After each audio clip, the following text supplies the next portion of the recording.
Welcome to Mithrym.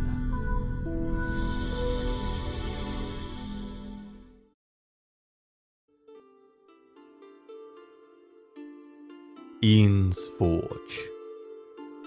The creation of Mithrym.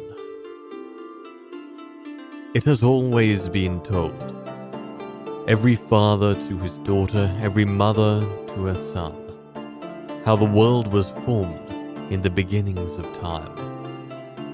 The void was dark, and Ian worked alone in the forge.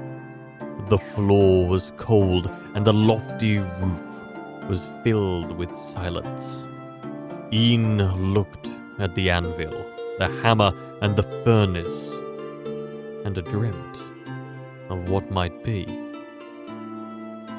Standing up and taking to the bellows, Ian pumped breath after breath into the embers, which ignited into flames so bright and so hot that all around was illuminated. The warmth felt good, and the sparks began to shoot out in all directions, filling the air, even to the darkest of the rafters high above. This is why the sun that shines on us is called the Furnace of Eden. Its light and warmth are driven by the hands of the Creator, and its children, flung far into the void of space, are the stars that guide us in the night. Next, Ian took from the furnace one whole nugget of molten metal, held in a great crucible. It glinted with the fire of the furnace, and shone out into the workshop with a gentle glow. Walking to the anvil, the metal began to cool as Ian poured in spices and settings that spun into the mixture, forming shapes and forms that shone in the light of the furnace. And so it was that Mithrym was formed, and we call it Ian's Orb, lit by the sun with moving masses of land and water on its surface.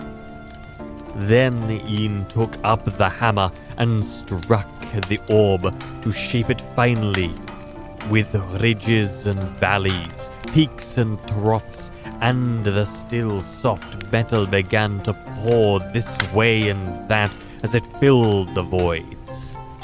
And so it was that Ian sent the dragons of old to the surface of Mithrym, and they beat the ground with their great wings and scorched the earth with their hot fires, and formed the hills, the mountains, the rivers, and the lakes that make the world.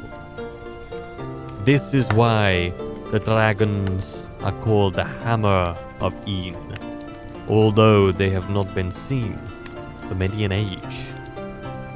Last of all, Ian looked upon the orb and smiled, for it was beautiful to behold. Placing hands upon it, Ian began to caress it carefully and traced out the shapes upon its surface.